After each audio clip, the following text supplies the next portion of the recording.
Сережка, ты что, жениться пришел? Оператор, берите выше, в гости, елки-палки. Послушай сюда песню. Одесса раньше славилась фонтанами, бичками и морскими капитанами. За это вы спросите моряков, а мне не говорите за бичков. В любом дворе, где что-то хороводится, ничто без Липована не обходится.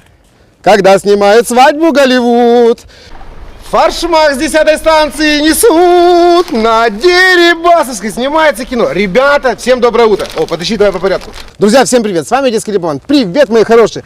Эх ты, друзья, счастье-то какое и погода сумасшедшая. Находимся мы, я правильно сказал, что в гостях в таком месте, что вы еще здесь не были. Ребята, я первооткрыватель, попал в удивительное место. Да ты шо?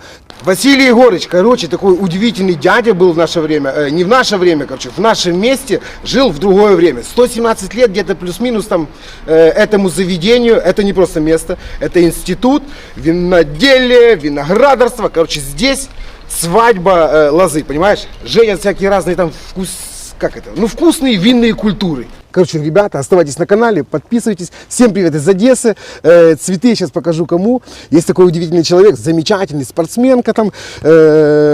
Просто хороший человек, зовут Светлана. Ага, еще и депутат. Здравствуйте, чтобы вы нам были здоровенькие. Здравствуйте, Сергей. Вы такая интересная, и этот букет как раз для вас. Этот весенний замечательный букет. Короче, нас позвали в гости. Вот, сказали, Липован, заходи, мы тебе таки покажем шикарный вид. Ну, помимо депутата и красавицы, я хочу сказать, что я житель этого поселка. Я здесь родилась, выросла, состоялась и очень люблю этот край. Меня знают жители, поддерживают, и я им очень благодарна. А сейчас я бы хотела вас спросить, Сергей, а с чем у вас ассоциируется Таирова? Таирова? Ну, во-первых, у меня, на Таирова ресторан находится. Ресторан, за который знают во всем мире. Во-первых, он молодой. Потому что когда ходишь там по барахолкам, по всем этим молдаванкам, старым такие домики, Таирова у нас, конечно, такое себе, мальчик, да, среди районов в Одессе. Юноша. Ну, правильно. Юноша, вот. Правильно, все одесситы говорят за жилмассив Таирова и говорят, что они живут на Таирова. Да. А у нас поселок Таирова, наши жители всегда говорят, мы живем в Таирова. Разница... Небольшая, но очень существенная. Но зато мы есть центр виноделия и виноградарства. И у нас очень много таких моментов, которые мы бы хотели бы вам с удовольствием показать и рассказать. Дело в том, что 112 лет назад великий Василий Егорович Таиров создал виноробную станцию, потому что у нас благоприятный климат и замечательные плодородные земли. Сегодня вы с этим всем ознакомлены. Во всем мире, даже в Грузии, знают, что таки в Бессарабии шикарное вино. Юг Украины, елки-палки, Одесса, мама. Да ты что, здесь такие вина. Эх ты, ребята. Короче, сегодня еще и продегустируем. Наш поселок уникальный, и это центр. А почему это центр? Я второй раз хочу сказать, потому что это центр нашей Таировской территориальной громады. У нас очень большая громада. Мы граничим с Одессой, у нас 15 житловых массивов. И от Савиньона до Дружного, от Сухого лимана до Радужного. Это все наша огромная территория. Ну что ж, Сергей, я вас приглашаю в гости в центр виноградарства и виноделия. От всей души, с огромным удовольствием. Ребята, здесь пахнет морем. Катюня, вот за забором, там прямо аж чайки летают. Понимаешь, где мы? Во всей красоте. Ну что, погнали? В гости? Мадам, пардон, я быстренько скажу. Ребята, короче, такой хипиш намечается, вы не понимаете. Вот то, когда мы здесь были на колядке, на Старый Новый год, помните, на автобусе я здесь шмалял, там карасей жарил. Короче, послушайте, мадам. Сергей, пользуясь случаем, первое, я хочу вас поблагодарить за то, что вы участвуете. Мне было очень приятно. Приезжаете к нам на наши народные гуляния и фестивали и участвуете в наших программах, как по-другому? Потому что для нас это огромный туристический потенциал. Знаю, что у вас море подписчиков, мы всех хотим пригласить к нам. И прежде всего я хочу сказать, что в начале мая совсем скоро у нас состоится первый региональный винный фестиваль Таирова Фест. Еще у нас очень амбициозные планы. Мы бы хотели бы, и мы к этому стремимся, и это обязательно произойдет, сделать этот фестиваль международным и ежегодным. Поэтому мы вас приглашаем. Будет очень вкусно, будет очень много сюрпризов и всего самого. Чем больше людей про нас услышат, тем быстрее наша задача будет выполнима, потому что она хорошая и нам есть что показать. Хочу пригласить всех ваших подписчиков, друзей, женщин, мужчин, всех приезжайте к нам в гости, будет круто. Семьями, елки-палки. Сейчас весна, май месяц, это уже сезон в Одессе. Друзьяки, короче, вы уже понимаете, где будете маевочку отмечать, а? Собрались там, Киев, то вообще, раз-два, и ты уже дома, короче. По Плавского проезжай, но и в бане чебуреки, у нас есть чем тебя удивлять. Короче, будем здесь дымить шашлыками, погода будет сказочная. Ну, таки как это? Ну, милости просим. Катюня, была бы рында, я бы сейчас как рынданул и сказал, свистать всех в Одессу, особенно именно не на Таирова, а именно в Таирова. Вот сюда, к Василию Егорычу. Да ты что, чтоб ты нам был здоров, красивый дядя. И замечательный человек. Ну вот тебе на тебе. Катюня, Ты все-таки решил жениться? видишь букет? Ну, вижу, мои И- любимые белые тюльпаны. Да будут и тебе, все будет нормально. Идем, я знаю одну мадам интересную, сейчас я ей тоже букет подарю. Ух ты, не мадам, а директор, слышишь? Идем. А этому зданию тоже 100 с чем-то лет? Нет, Чуть помоложе? помоложе, да. Да. Но выглядит с такими колоннами, Катюша, такое ощущение, что мы где-то в Эрмитаж заходим. Даже, берите выше, здесь по-любому лучше, чем Эрмитаж. Тут такие есть подвалы старинные, древние, вековые. Ну идем.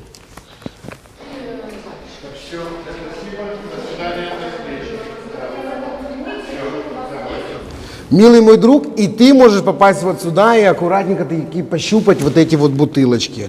Да ты шо? Смотри, ароматный, понимаешь? Шато Таиров, елки-палки.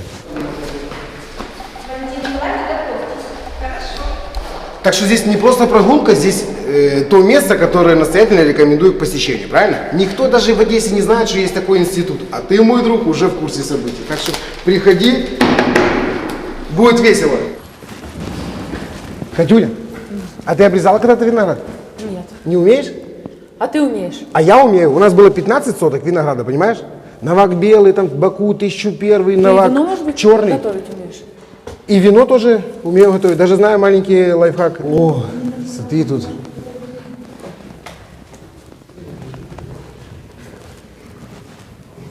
Катюшка, вот весь этот натюрморт, это и сотворил Василий Егорович, да? Нет, это сотворили сотрудники института, это ученые из отдела селекции, которые вывели на сегодняшний день где-то около 150 сортов винограда. Такого показателя нет нигде в мире. Это Одесса, сорта мама. винограда столового направления, то есть тот виноград, который мы кушаем в свежем виде. Все будет нормально, договоримся, как говорят в Одессе. Катюня, смотри, какой кишмиш. Я тебе говорю, килограмм 12 громко, ты понимаешь? Вот это урожайность. Одесский сувенир, а это такой вкусный. Я не знаю, пробовал ли я такой, но это называется дамский пальчик везде, короче. Концертовая дорогая, и они все очень вкусные. Ё-моё. Здравствуйте.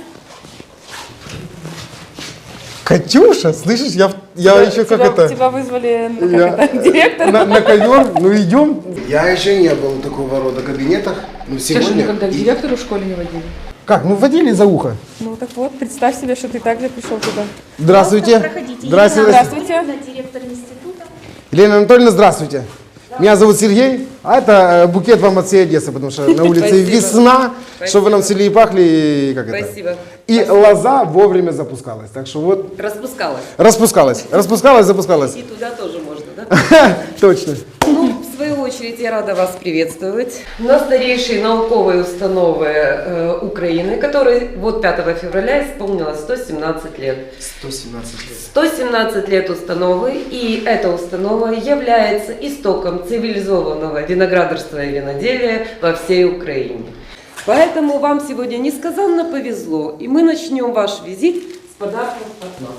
Да вы что, прямо аж так? Вот это прямо да. аж так. Книга о винограде, где собраны лучшие труды о винограде и вине. Две О, книги. и сразу трактор мой. Короче, у меня с виноградом очень много связано. Две книги о великих ученых прошлого и современности.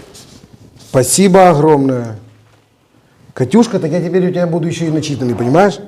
Помимо того, что веселый, так еще и умный. Записки Василия Егоровича Таирова о виноградном вине, алкоголизме, о пользе и вреде. 1915 год. Вот это, себе. да, Катюня. Раритет. Но эту брошюрку я первым делом прочитаю о пользе. Институт. Спасибо огромное. Не могу не подарить вам вот эти замечательные образцы, которые вы продегустируете уже потом. Да, ты что, я вам хотел предложить, думаю, сейчас у меня есть в машине штопор сбегать, а ну, человек таки на работе. Огромное спасибо. Дегустацию вы проведете, мы вам покажем наши самые лучшие образцы, которые у нас есть в институте, а это вам подарок с собой. Таировская червоная марочная. Ребята, таки вперед все сюда, в Одессу, в Таирово, Пользуясь за подарками. случаем, хочу всем жителям Украины, ну и, конечно, Одессы, напомнить о том, что тот сорт винограда под названием «Одесский черный» был рожден в стенах нашей установы, ну, конечно же, он был рожден в поле, и еще сразу после войны в первом гибридном питомнике в 1949 году. В 1969 году получили регистрацию сорт Сухолиманский белый, в 1972 получил регистрацию официальную в Украине сорт Одесский черный. Отсюда и родились те замечательные вины, которые, к нашему счастью, сейчас уже приобретают свои географические обозначения.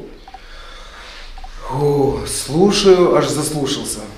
Я еще больше горжусь, что я в Одессе маме, елки-палки. Понимаешь, Катюша, вот такое у нас на весь мир известное место. В гостях у нас были и президенты различных стран, и народные депутаты, и послы, и консулы. И поэтому вам очень сильно повезло, что вы сюда сегодня попали. Я вообще в шоке. Такое бывает только в Одессе. Наш замечательный земляк в 2002 году, побывав здесь, благодарил нас за то, что мы такие замечательные, и сказал нам, что у него осталось самое наилучшее впечатление, это Михаил Жванецкий, и в душе осталось вино, и в памяти всегда останется то, что он был всегда в этой установе. И он пожизненно всегда навеки наш. С вашим вкусом может более, как бы, знаете. Да. А мы сейчас не будем не скажем. Катюня, короче, ты видела погода какая? Ты что, сейчас самое время, начало обрезки винограда, и по этому поводу даже праздник есть такой интересный. Оператор, смотри внимательно, музей истории виноградарства и виноробства Украины. Друзья, если вы вдруг случились в Одессу, а вы обязательно случитесь, да, будете, искать себя, как туристически выгулить, еще и правильно, понимаешь? Таки вам сюда. Вот телефон я оставляю Анечке для связи, под видео я там оставлю ссылочки на Facebook, короче, на сайт. Так что дорогу найдешь, скажешь от Липована, встретит как родного, понимаешь? И по музею погуляют, тебя и в подвал спустят, еще такие... Короче, будет замечательно. Пойдем. Музей мы открыли в 2005 году. Ага. Это в честь столетия института. Было такое громкое открытие. Ну и мы рады всем гостям нашего института. Пожалуйста, проходите. Катюня, мадам, пройдемте. Да ты что, тут даже пахнет историей. Ох, а кто этот интересный дядя? Да, в центре экспозиции нашего музея находится портрет основателя института Василия Егоровича Таирова. А, это он и есть, да? Да, который родился в 1859 году в селе Большой Карахлис, это сегодня город Ванадзор в Армении. Ага. А нашел свои корни, короче, в Одессе? Да, ага. свои корни в Одессе. Да. В виде лозы. Идемте, пожалуйста, я вам покажу. Также в центре экспозиции находится отреставрированный стол, за которым около 40 лет проработал великий ученый в области виноградарства и виноделия Василий Егорович Таиров. Короче, я издал очередной указ, новый сорт винограда появился. Одесский Липован. Есть такой виноград? Будет. Институт таировских вин. Здесь сидел сам Василий Егорович, чуть не сказал Липован, короче. Василий Егорович Таиров. Угу. На столе вы можете увидеть автобиографию, написанную его рукой в 1899 году. Список научных трудов, который насчитывает более чем 500 работ, научных работ по виноградарству и виноделию. А также некоторую переписку можно увидеть, в частности переписка между Василием Егоровичем и великим химиком Дмитрием Ивановичем Менделеевым. Ого! Вот вы посмотрите, как обращается великий химик к Василию Егоровичу. «Милостивый государь Василий Егорович», что свидетельствует о большом уважении, большом авторитете Василия Егоровича. Здесь, в частности, в письме Дмитрий Иванович просит Василия Егоровича поучаствовать в написании всемирно известного энциклопедического словаря Брагауза и Эфрона. И мы насчитали 86 публикаций Василия Егоровича, что они касались винограда и вина. Вот так вот люди переписывались 100 лет тому назад. А как они переписывались? Катюшка, иди сюда, я покажу тебе. А? Это тебе не сейчас телефон, раз, два, три, четыре, пять. А на Мерседесе нашлепал быстренько сообщение. Таки Менделеев, встречай.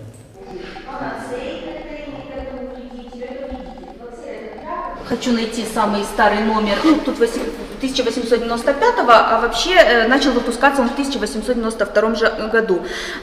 Журнал, главным редактором которого был Василий Егорович, основал он его сначала в Петербурге, где он проживал, а когда переехал в Одессу в 1895, он перевез редакцию журнала именно в Одессе.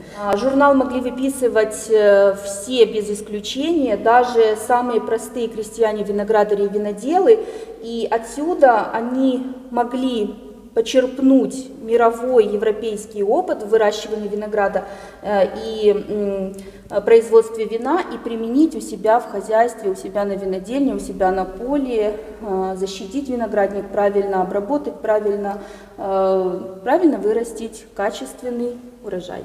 Короче, самое полноценное издание находится у вас, да? Да, самое полноценное Дайте издание хоть находится потрогать, у нас. вы мне Смотрите, говорите, а меня аж окрыляет. как отделан журнал. То есть это тиснение, да, тиснение золотом специальным. Это, ну, если я не ошибаюсь, может быть кожа, да.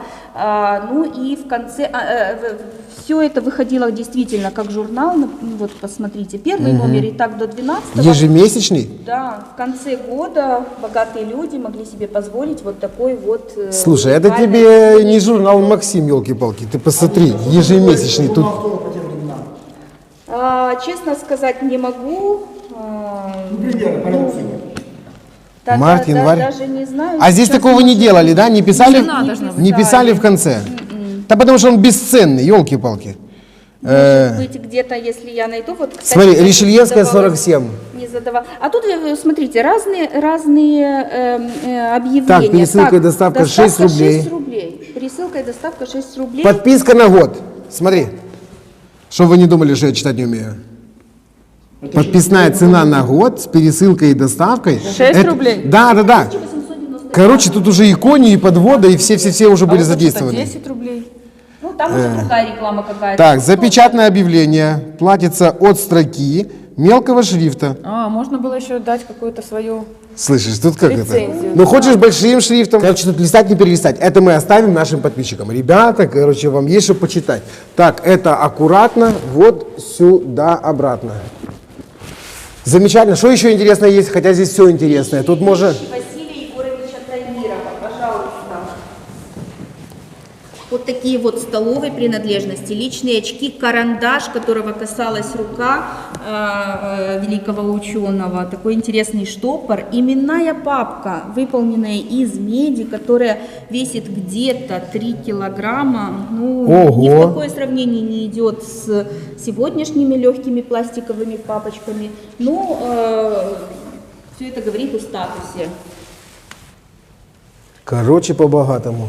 Институт у вас цветет и пахнет благодаря вам. Не забывайте, приумножаете и делаете его известным на весь мир. Благодаря нам история сохраняется, и мы надеемся ее сохранить 100%. Еще очень надолго. И дети наши, и внуки наших внуков точно так же узнают и увидят это все в идеале. Ага, и мадам интересная.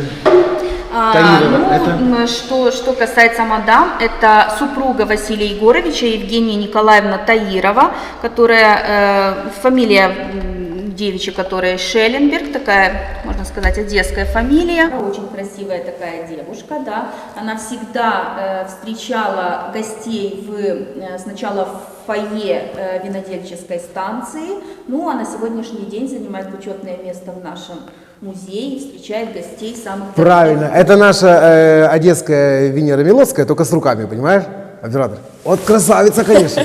А вакханка это вакханалия, да? Вакханка, вакханалия уже это производное слово от этого слова. Вакханка это девушки, которые шли впереди веселящейся толпы и прославляли Бога виноделия Вакха, прославляли дары, которые он принес в виде винограда и вина, ну и в общем, такие себе украшали. Ангелочки, мотылечки, да, которые Ну и у нас, спорхнули. как и везде, можно загадать желание, как и везде, где бывают гости, туристы. У нас что ей надо потереть? Если нет, ничего не тереть, надо встать под ручкой вакханки, да, и загадать желание, но желание обязательно связанное только с виноградарством и виноделием. А вы что, мои мысли читаете? Нет, конечно. А знаете, что, проверяем. вот знаете, что я пожелал? Мы все проверяем. Вы пожелали, чтобы у вас на даче рос вкусный виноград, а на вашем столе была всегда бутылочка натурального вина, которая приносила бы вам только пользу. Да. Вот все то же самое, только наоборот. Я пожелал, чтобы все наши подписчики и вот те зрители, даже случайные гости нашего канала, которые увидят это видео, обязательно такие сюда и случились. Ребята, это удивительное историческое место, которое на самом деле стоит посетить. Я еще раз повторю, в Одессе не все знают, что здесь есть такое место. Институт таировских вин. Эх ты. Короче, 117 лет, понимаешь? И я тут хожу такой молодой. А я молодой. Пошли вино пробовать. Ёшкин кот. Прям 20-30 винограда, и, пожалуйста, по пахоте, вот такой вот с таким вот... Анечка, с грузиком. удовольствием. Скажите, вы мне дадите этот рюкзачок на привоз бегать к бабе Кате за карасем? Ты что? Чтоб я там, короче, и на шпагат не сел, или как это, на мостик, скажу, баба Катя, держи меня. И погнали в Архимус карасей жарить. Да ты что, вот это рюкзак. А ну, слышишь? Запрыгивайте. Сел на пенек, съел пирожок, залезай сюда. Машенька, залезай. Шо? В ступе. Шо? Да ладно, тебе можно. На Бабу-Ягу, да? Ага. Скинь фотку, оператор. Хорошо. Коллеги из Молдовы подарили вот такую вот бутылочку шампанского. Да ты что там, Дом Периньон, да? Мадам Кличко, там, в Клико. Майор Шандон. Курят просто по сравнению с этой... Танцуют все. Ай, да, та-та-та-та-та-та. Катюня. Вот это да. Как это, ну, за здоровье молодых? Жахнем по бокалу. Вот тот рог хрустальный. Пожалуйста, на наш бокал приглашаю вас посмотреть на поселок и территорию института, можно так сказать, с высоты птичьего полета.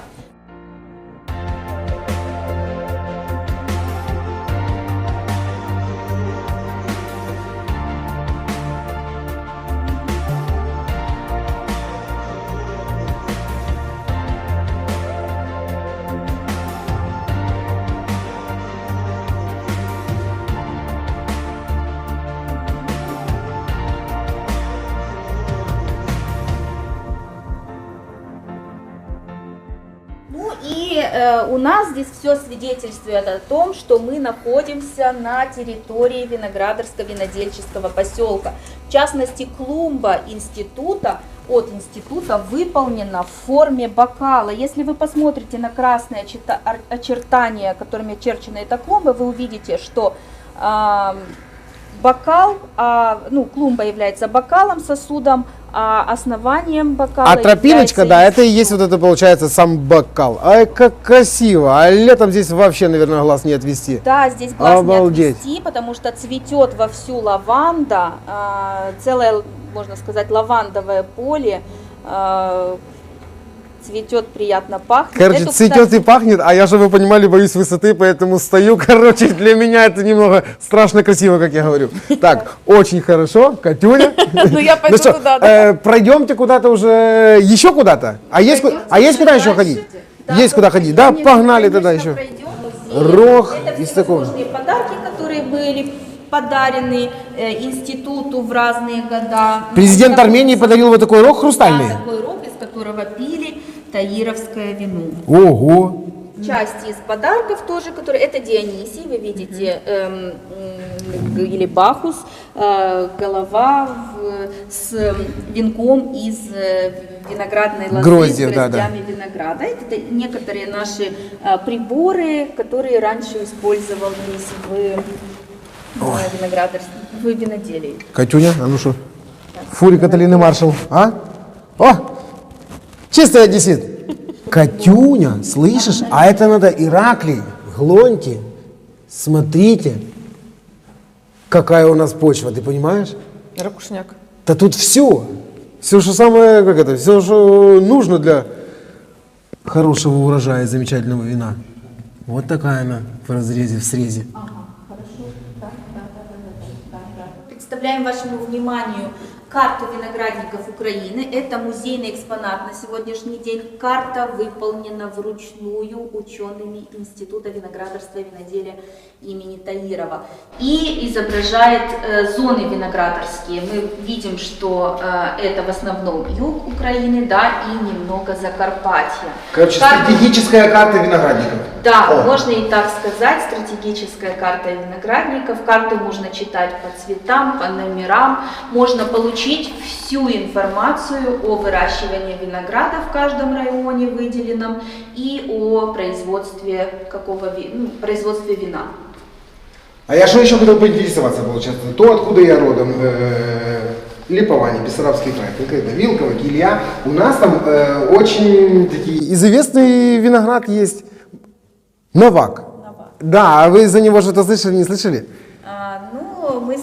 Мы слышали, что это изабельные сорта, да, Новак Да, у со нас вкусом идет. Изабеллы, Со старинный вкусом сорт. старинный сорт, да, который, если И у я нас- не ошибаюсь, завезен из Америки. Американский. Да? Американский, да? Потому что у нас килийский винзавод, и вот тогда там была эта бутылочка вот такая интересная, называлась «Винок Дуная», я уже не помню какой год, тогда она там уже во Франции занимала какие-то там достойные места. И Изабелла была тоже вот в такой красивой бутылке. Ну, сейчас спорный вопрос насчет пользы изабельных сортов. Можно их пить, нельзя их пить, но в принципе, мне кажется, что... А пели нормально, было вкусно, песни орали, все было хорошо. Катюня, послушай Анечку, куда мы Валентина попали? Николаевна, заведующая научной библиотекой Национального научного центра Институт виноградарства и виноделия имени Таирова. Очень приятно. Валентина Николаевна, С большой радостью приглашаю вас в нашу библиотеку. а мы таки с удовольствием зайдем. Ценное – это раритетный фонд нашей библиотеки. Такая комната, где находятся самые древние исторические книги. Самая старинная книга у нас 1858 года, выпущена в Берлине. Руководство по химическому анализу. Могу вам ее показать. С удовольствием. Вот, она вот выглядит. Вот такая вот, да? 1858 год.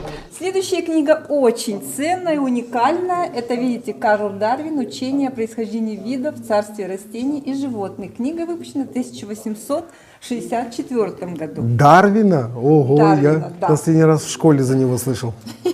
И тут тебе на.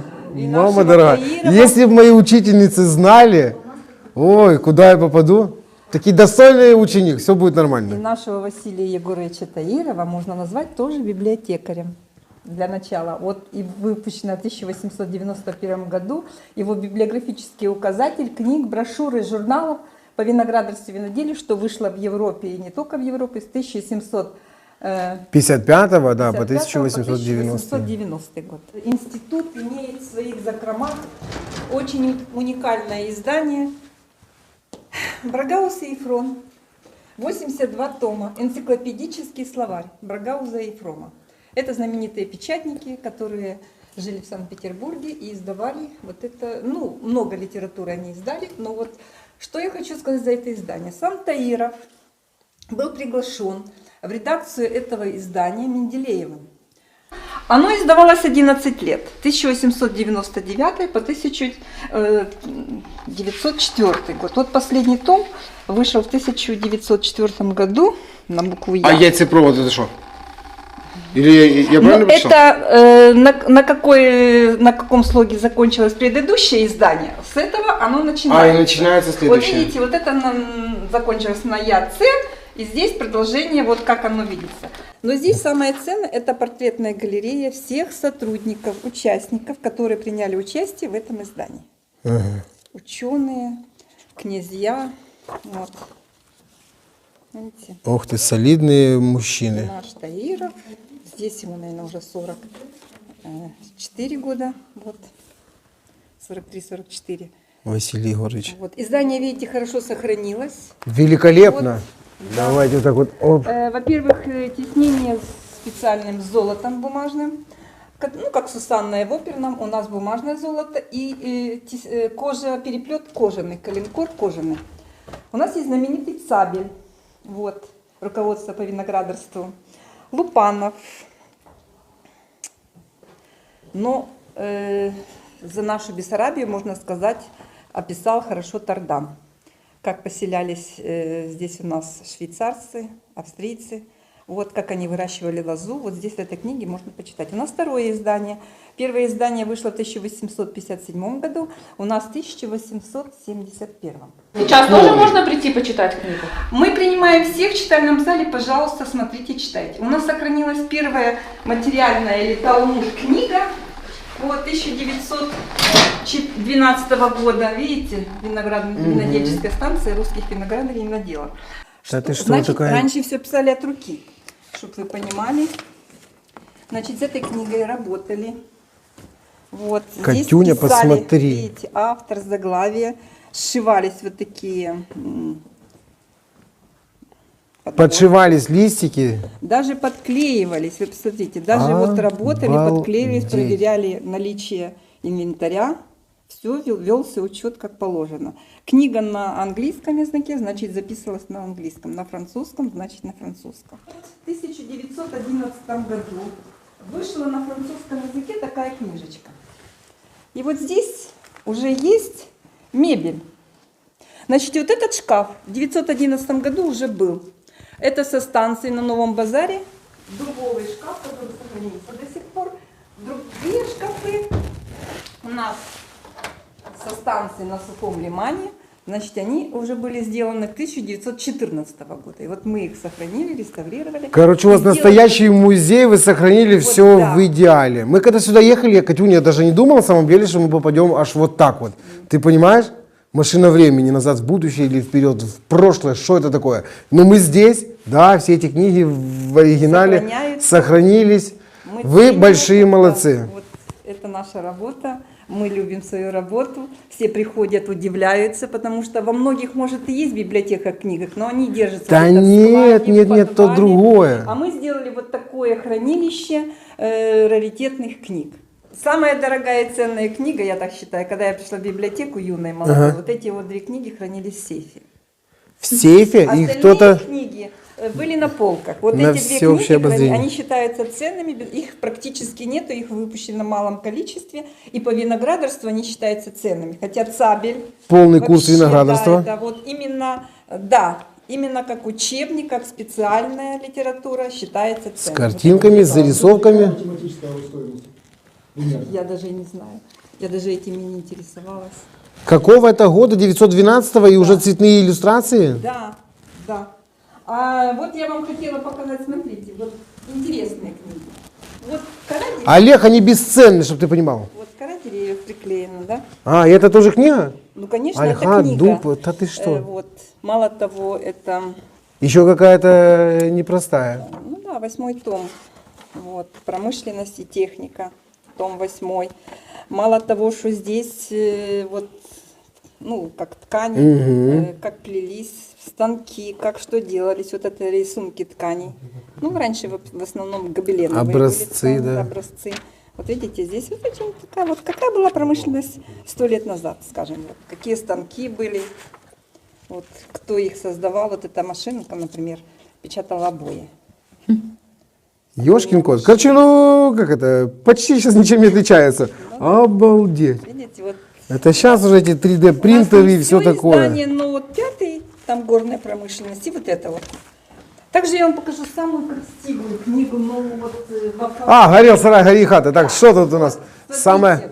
какая интересная. О, Погладьте ее, она ровненькая, гладенькая. идеальная, Да. елки-палки. И хорошо сохранилась. 2 тома у нас. Да ты что? Катюшка. Спасибо большое. Пожалуйста. Спасибище. Пожалуйста. Косик, а? Санкт-Петербург курит, елки-палки, у нас вся красота. Вы нам обещали рассказать, что за праздник намечается инсталляция к нему посвященная, да? Да, но все мы христиане немножечко внутри язычники, особенно те, кто работает с растениями, тех, кто работает на земле. Мы все равно верим в все то, что согревает землю, это в солнце, в землю, в воду и так далее. Значит, что за праздник? Ну, во-первых, вы живете в Одессе, вы знаете, что у нас всегда в феврале бывают вот такие замечательные дни, называются они февральские окна, февральская оттепель. Почему этот праздник? В это время всегда начинают обрезать виноградники, сады. Откуда праздник? Праздник с Бессарабии. Его празднуют не только в Бессарабии, его празднуют очень многие славянские народы. Что знаменует Богатый дом, к богатому хозяину приходят люди.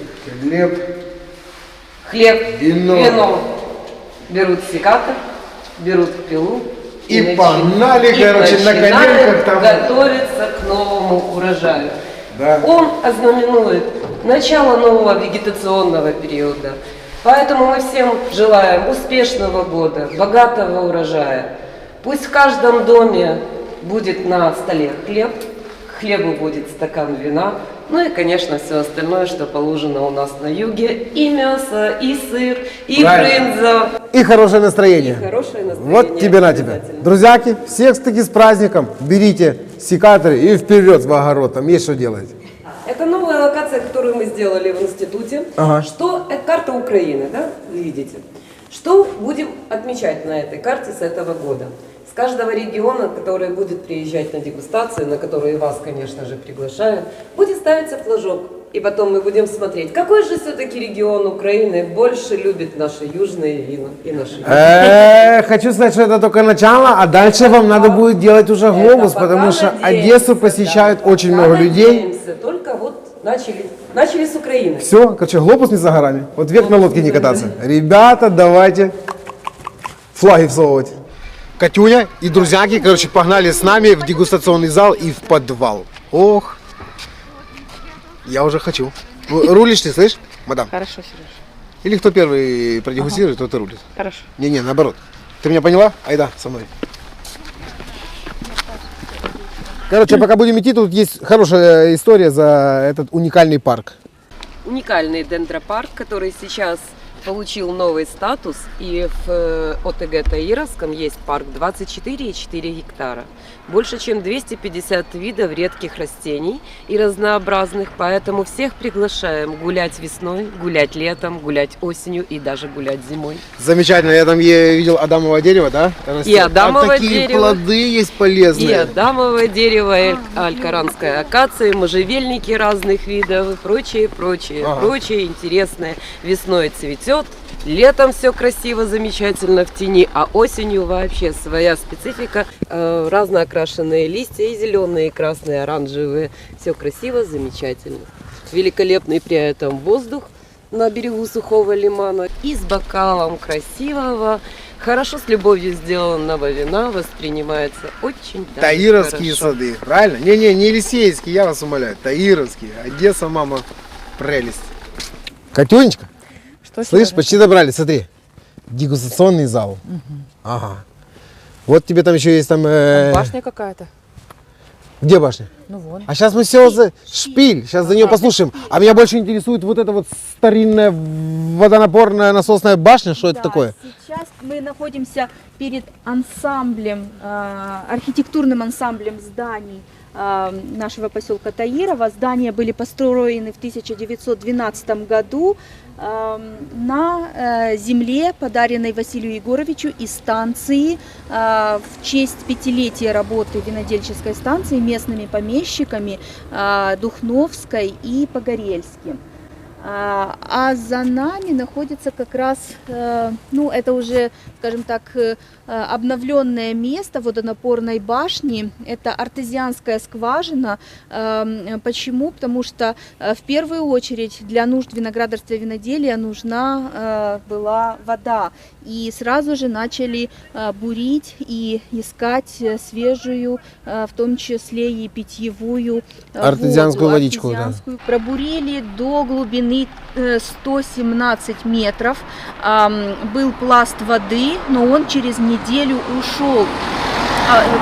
Бурили еще дальше, там где-то от 120 метров, и нашли пласт хорошей, пригодной воды, которой мы пользуемся и по сей день. И, кстати, за бурение и возведение вот такой вот артезианской скважины Василий Егорович получил тогда от государства, если я не ошибаюсь, 500 рублей, да, на содержание. Потом каждый год государство оплачивало 100 рублей для поддержания вот этой вот артезианской скважины. Короче, в Одессе такие есть тоже боржоми. Все нормально. Да, не хуже, чем в Боржоми. На сегодняшний день даже город приезжает к нам и потребляет эту вкусную свежую водичку. Да, как говорили в Одессе, вода не фонтан. Фонтан, ребята, она здесь вся не на Таирова, а именно в Таирова. Здесь находится насос. Что делаем? Идем? Так, мы сейчас Все-таки идем в дегустационный зал? дегустационный зал. Давайте, это прямо... дождаться, да? Катюша, ты что, елки-палки? Ну, это как бусинка на вишенке или вишенка на тортике, поняла? Десерт. Господа, товарищи, любители таки шикарного вина, особенно грузины. Эх ты, ребята, вам такие есть, что делать в Одессе, понимаете? Прыгнули на самолет, сколько там, 1,5 часа, 2 часа, да, и ты дома, понял? И тут тебе Амарджоба, тут тебе Гинацвали. Слышишь, Лариса Ивановна, надо было по эту аэродром одеть. Пройдем. А у вас что, не здание, это музей? Да. Кстати, мы сейчас находимся в здании 1912 года постройки. Уникальное историческое здание, которое мы постарались сохранить в том первозданном виде, в котором оно было создано. А здесь у нас на изображениях некоторые элементы истории. Да, это закладка первого камня сегодняшнего главного корпуса Национального научного центра Института виноградарства и виноделия имени Таирова. Здесь уже 50-е годы, 60-е годы, когда корпус был сдан в эксплуатацию. Вы еще видите, что здесь нет этого красивенного парка, через который мы сейчас с вами прошли. Так и что, парка нет, но я уже здесь сегодня бывал. Вот как красиво, машина времени прям. Ну, а здесь как раз-таки происходит силами сотрудников института закладка этого нашего парка.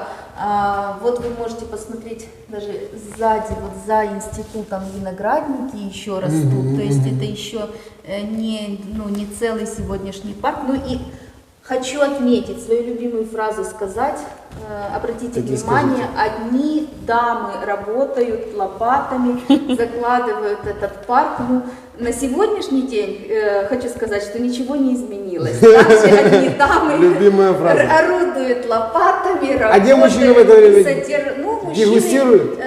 Анечка, одни вакханки. Одни вакханки. Не дай бог война, а мы уставшие, наверное. Не дай бог. Можете вырезать.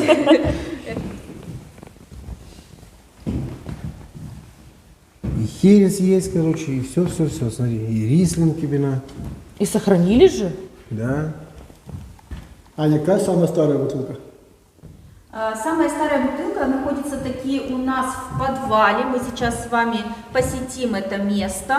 Она 1944 года. Ого.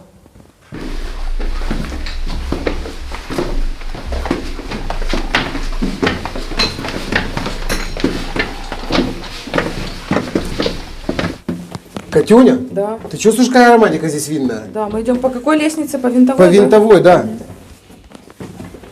О, это да. Винный подвал. Погреб.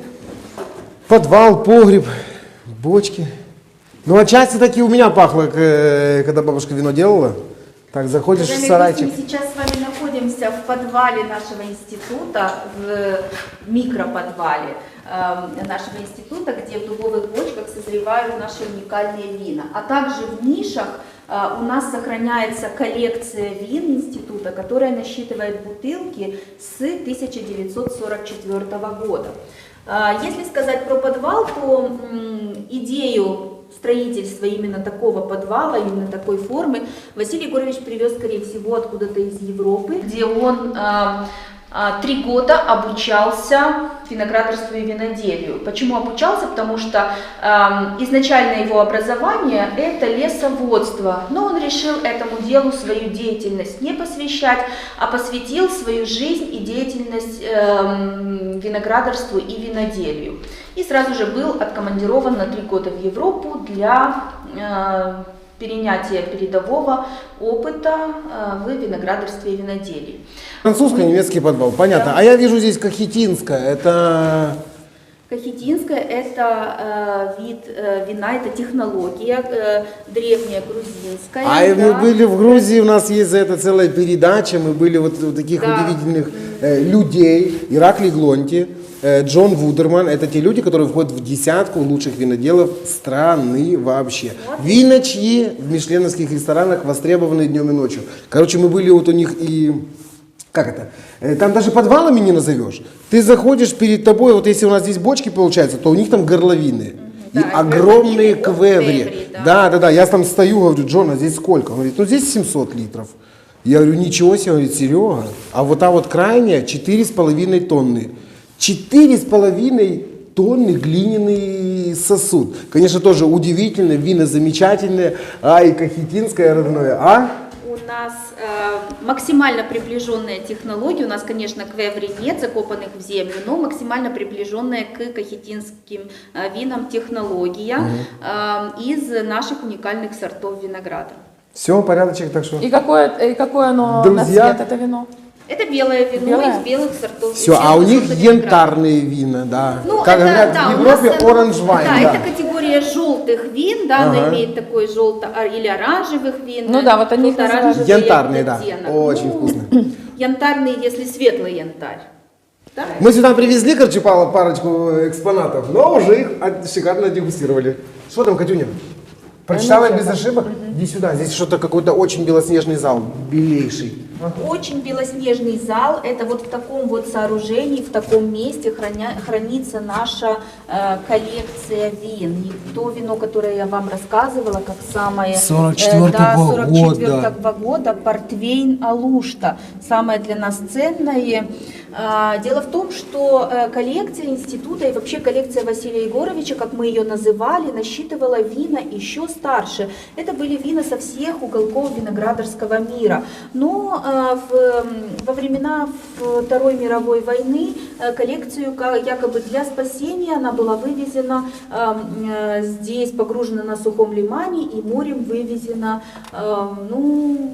куда-то вроде как то ли в Грузию, то ли в Армению. И так получилось, что баржа с вином, на которой находилась коллекция Василия Егоровича, подорвалась на мине. И на сегодняшний день якобы эта баржа лежит где-то в районе города Очаково на дне моря.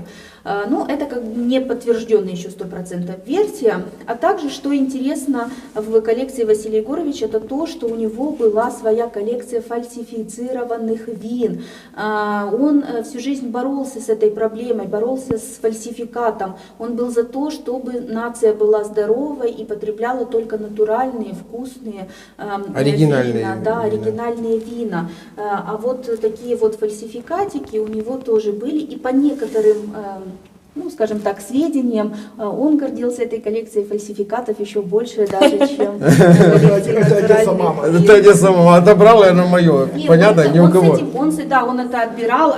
Они, кстати, были с Гернетом, это Владимир Александрович Гернет, это друг и соратник, единомышленник Василия Егоровича, которые были грозой всех одесских рынков.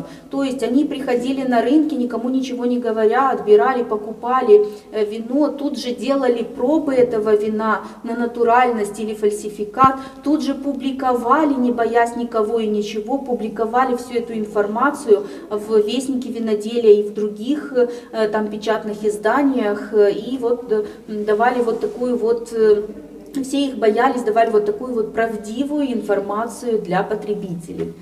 А вот такие старые экспонаты можно купить у вас или нет? Нет, это наш, или это уже не продается? Это наш, нет, их тут вы видите, что их тут очень мало, они не продаются. Поштучно, Катюшка. Это наша гордость, это наше достояние. Вот вы можете увидеть, что Каберне 1945 года, это всего лишь вот несколько вот таких вот бутылочек. Вот вы искусите. Мускат белый. А скажите, Анечка, бутылки, а оно 1940. пригодное сейчас для питья, да? Да, все, что тут хранится, оно пригодно для питья, но, конечно, очень такое аккуратно, интересное, деликатно. специфическое, аккуратное, деликатное, но все хранится так, как оно должно быть. А то у Катюни аж губа задрожала, она когда видит на такое, думаешь, мама дорогая, тут бы, как это, хоть сургуча пригубить, не то что вина. Как обволакивает все так, чтобы знать, где что. И смотрите, всего лишь, например, савиньон, всего лишь вот несколько Да, бутылочек. чуть-чуть, даже- такого вообще даже много не бывает, а десяточек это... бутылочек, и это, конечно, Да, не смотри, продается. портвейн. Ну, портвейн я как раз не хочу.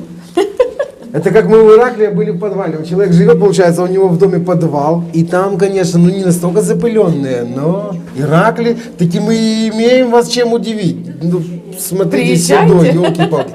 Приезжайте, давайте, ждем вас в гости в любое время дня и ночи. Институт Таирова открыт для вас постоянно. Вот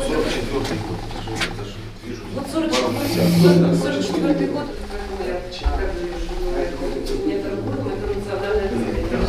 Черная вкусная еда и море. О, Красивый ответ. да, бесценно. Этот лот не продается.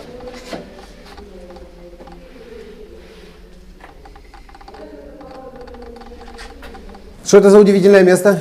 Эта стена, это ниша, которая показывает нам, наглядно демонстрирует, в чем вырыт этот подвал, да, какая почва, тут вот такой вот мягкий ракушняк, который сейчас...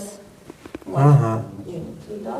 И можно увидеть... Это то, на чем и из толщину. чего вообще построена Одесса, Да, получается. да, Это да. ракушняк. И можно увидеть толщину этих стен.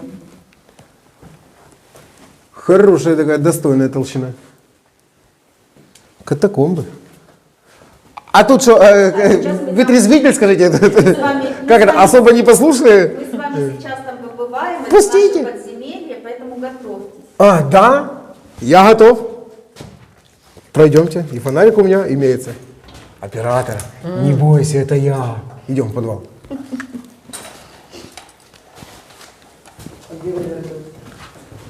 Пожалуйста, проходите. Катюня, все, приплыли. Вот тут начинается сказка. Это вот у нас наш подземный переход из подвала на берег лимана. Это 74 метра типа катакомб. Оно такое сначала нормально, потом сначала немного узкое, немного низкое. Ну, в общем, как все подземные переходы. Для чего это было сделано? Ну, у Василия Егоровича всегда были именитые гости в гостях, да, и он, наверное, их хотел удивить, выйдя из подвала на берег лимана с бокалом натурального таировского вина. Ну, а если говорить без шуток, то такой вот подземный переход служил отличным способом вентиляции этого помещения. Прошу Мадам, вас. пройдемте, не давайте вы, а я за вами тут. Да ты что? Катюня, аккуратно. Смотри, где мы идем. Я не знаю, я тебя там подсвечиваю, правильно, неправильно. Короче, ты сама снимай. Но это просто сказка. А ну повернись ко мне. Я? Нормально, дальше будет уже немножко. Хорошо видно меня? Аккуратненько. Я тебя не вижу, только свет вижу. Воздух не передать, посмотри, какие сталактиты образуются, ты понимаешь? А? Благородные сопли. Ах ты что?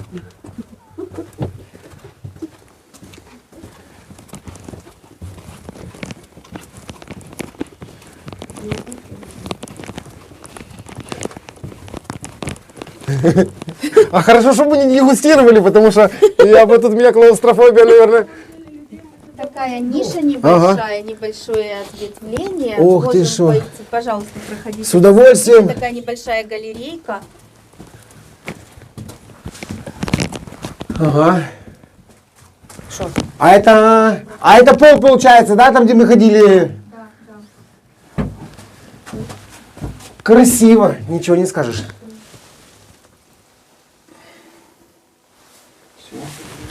Ай, да. Катюня. О, а тут прямо кирпичик кирпичику. Ну как бы. Слушай, а там могут быть какие-то древние заначки, бутылочки, потому что я туда вижу, что что-то можно всунуть. Ну вряд ли ты уже отсюда высунешь.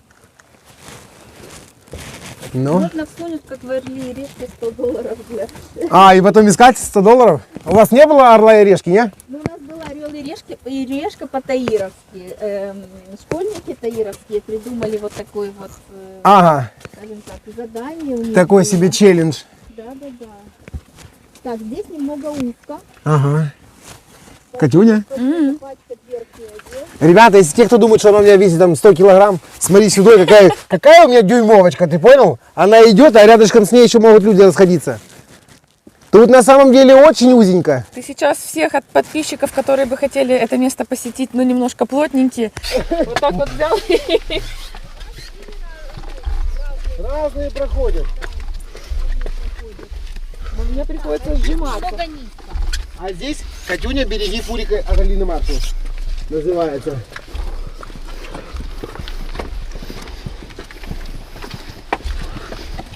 Что это за прелесть тут такая, смотри. Ну, у тебя в баню. А? Да не очкуй, пошли. А что это? А вас тут фильмы не снимают случайно?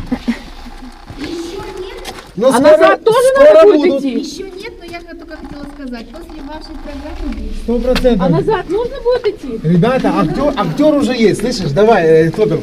Режиссер есть? Сережа, выпусти. Да давай.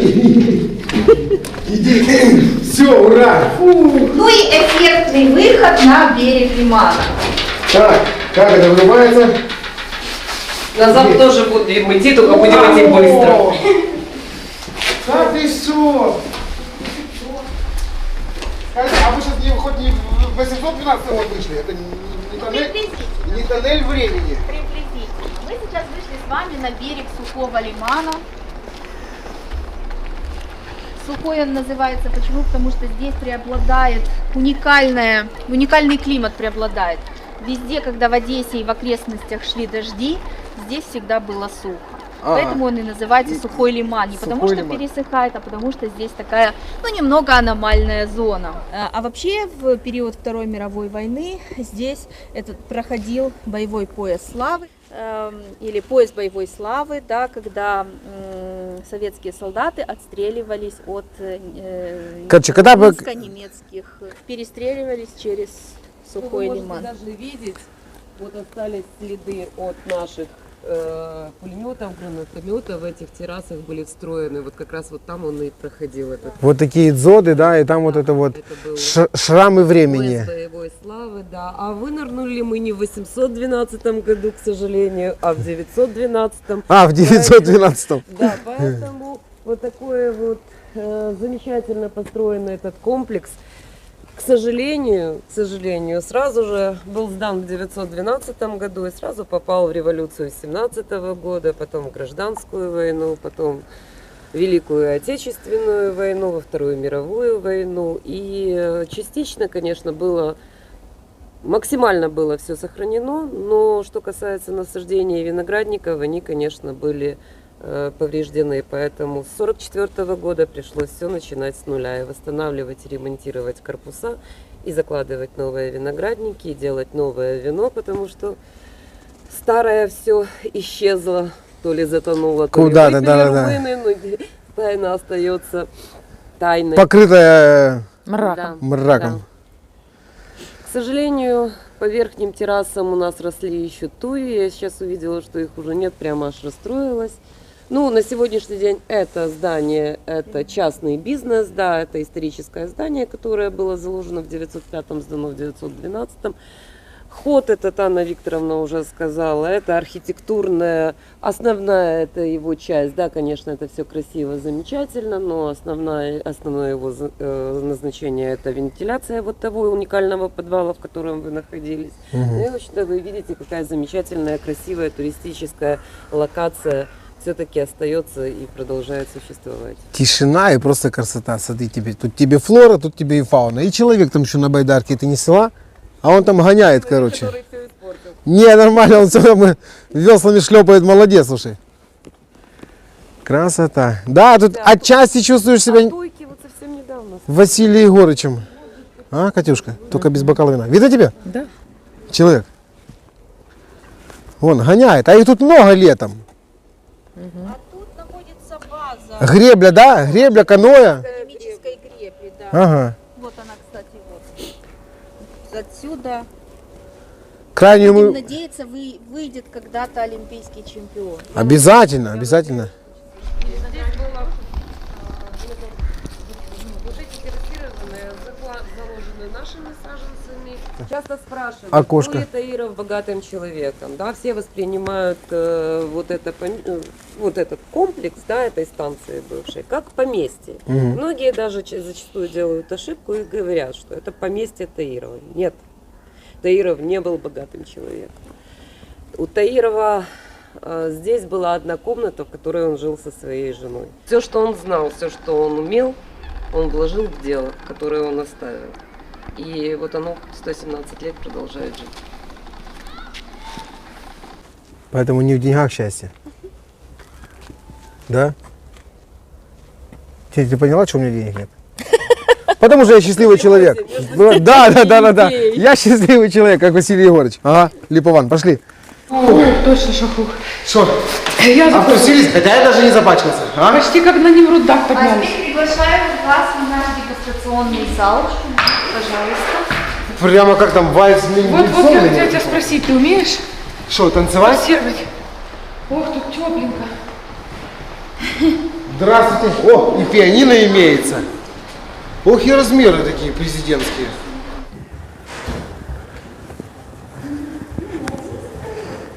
Катюня, выбирай поляну. Картина маслом, а? Спасибо.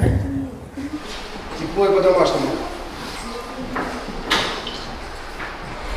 Что там, господа, товарищи, ребята, оператор снимаешь? Ты прям как на пресс-конференции. Снимай, моя хорошая, да, сегодня будем за вино слушать. Добрались наконец-то до дегустационного зала.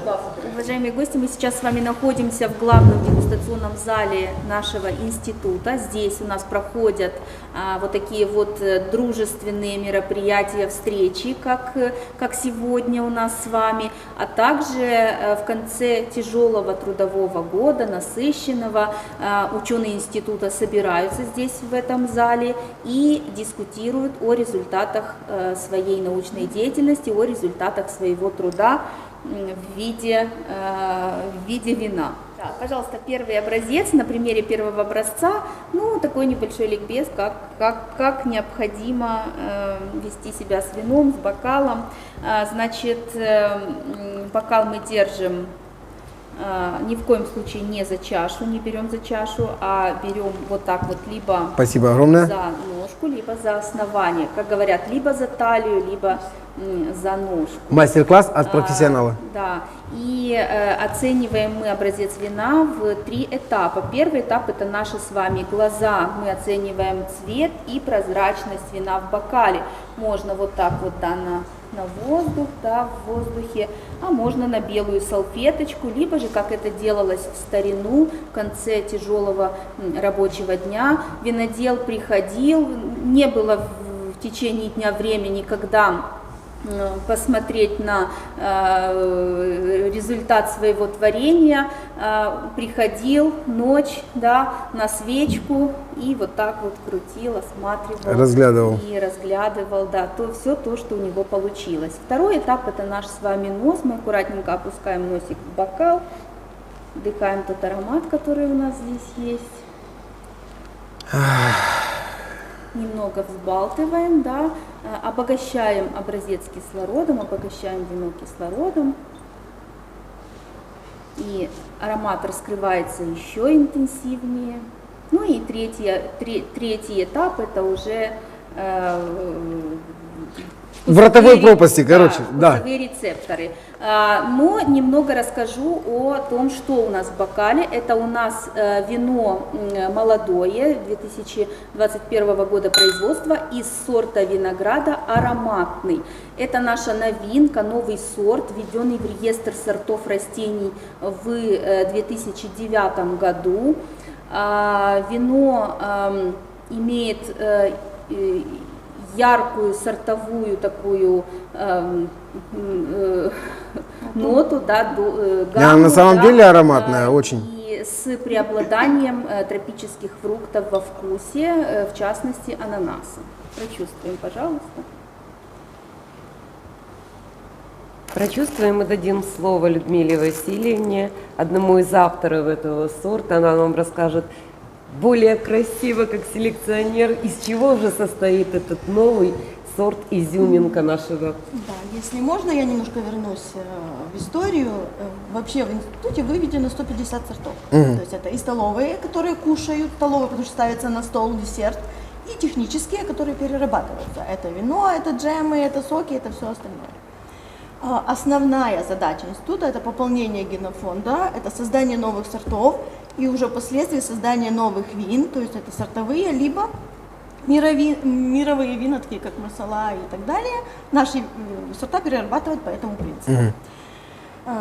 Вообще, один из самых старых полевых журналов, которых у нас есть в отделе, 1947 года. То есть представьте себе селекцию 1947 года. Если назвать цифру, это 3000 скрещиваний.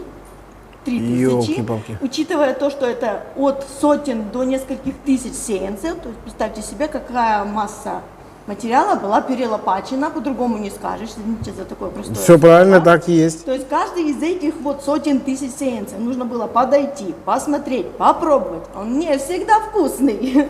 Очень часто он бывает Не сразу. 70% не вкус. и кислый, и горький. И вот среди вот этой вот массы выделить вот, чтобы сочетание было, чтобы он был и устойчивый, и вкусный, и стабильно, независимо от года. Есть мороз, нет мороз. Есть эпифитотия болезни, нет эпифитотия болезни. Чтобы он давал свои 10 тонн с гектара урожай. Причем вот такого вот высокого качества, сохраняя сортовые свои нотки. Во всяком случае, я за 20 лет ароматные ассоциирую с ананасом, с этим тоном ананаса. Так он здесь есть? Да. В полной мере. Хочу рассказать такую интересную историю. Учет урожая, то есть это мы берем ящики, собираем с куста, считаем, сколько на кусте гроздей, сколько вес. Лаборантов отправила, мне звонят: ну, Василина, у нас ящиков не хватает, урожай не 10 уродила. тонн, а 25 тонн. Поэтому Ого! вот я вам могу сказать, что мы можем, если год хороший, если год с хорошим влагонасыщением, мы можем до 25 тонн давать вот такие вот сорта. Здесь не только ананас, здесь очень четко свежая клубника. Причем мы всегда говорим об этом сорте, что его нужно поймать, по-другому тоже опять не скажешь. Потому что если оптимальное сочетание сахар-кислотность, насыщение этих всех ароматических веществ, фенолов, полифенолов и так далее, у нас получается ананасы, клубники, карамель и все остальное. Чуть-чуть упусти, чуть-чуть, пару дней, и все. Клубника превращается в джем клубничный, это лабрусковые ноты. Это Понятно, короче, то есть нужно технологию соблюдать. И создаем экологически чистый продукт. это самое главное. Это самое. За здоровье На дегустациях так. молодых сортов винограда. Очень вкусно. А они такие говорят, что ну, сладкое вино они не совсем понимают. У них это все orange wine, вот мы сидели, там было там бутылок 6. 8, не знаю, все они разные, на цвет плюс-минус одинаковые, и все в сухом исполнении. Он говорит, что за сладким вином ты очень, легко спрятать недочеты разные. Конечно. Да, а вот попробуй в сухом исполнении его выдержи, как оно у них там в квевре и по 9 месяцев, и по 12 проживает на мезге. Вино, о, да. Катюня, ты там, я не знаю, ты снимаешь, не снимаешь? Да, снимаю. Ну а следующий образец Как это что уникальное такое? вино. Это уникальное точно, да, на ароматику просто. Созданное из уникального сорта винограда, созданного селекционерами нашего института, введенного в реестр в 1990 году по технологии производства розовых вин, либо розе, как на сегодняшний день принято и модно говорить. На сегодняшний день эта технология набирает все большую и большую популярность, хотя она известна еще с XI века. Но многие знатоки утверждают, что именно розовые вина это были первыми винами, которые приготовил вообще человек. Ароматика богатая, цветочная, что неожиданно для красного, но есть вот эта нотка такая небольшая. Красные ягоды очень массивная. Очень, да. Вот.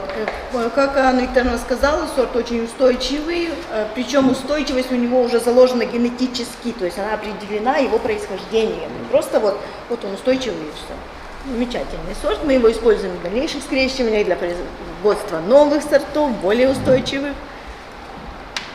Ну, сейчас очень актуальна, да, эта тема передвижения виноградарства, нетрадиционные виноградарские регионы, производство какого-то уникального продукта. Но тогда мы говорим, что любая страна, наверное, в первую очередь уважающая себя виноградарская страна, в которую мы верим свято, что Украина таки виноградарская страна и винодельческая страна. пересматривать свои генетические ресурсы. Так вот с этим сортом ранне-среднего срока созревания и с морозоустойчивостью до минус 28 градусов можно двигаться в нетрадиционные виноградарские регионы, подобрав под него оптимальную нишу. А вот вино, какое из него можно сделать, вы сами видите, что из этого можно сделать. Мы опять-таки уверены, что изюминка украинского виноделия как раз вот в этом. Мы можем тиражировать Каберне в Украине, Мерло и прочие международные признанные виноделами сорта, но изюминкой будет оставаться региона именно то, что здесь родилось, здесь прижилось и здесь в бокале продолжает существовать. Там, где родился, там и пригодился. Да. Всем добра и здоровья.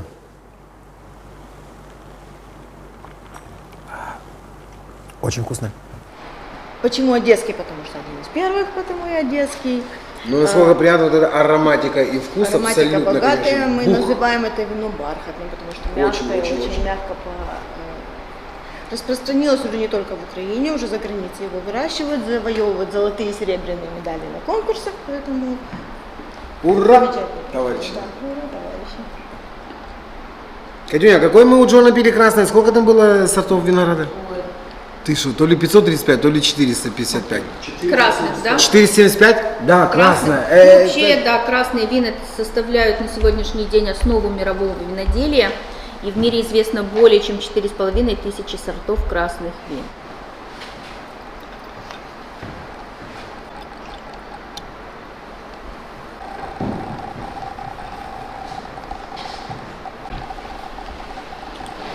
В нашем институте мы проводим постоянно дегустации на коммерческой основе. На дегустациях мы подаем линейку из 12-14 образцов вин.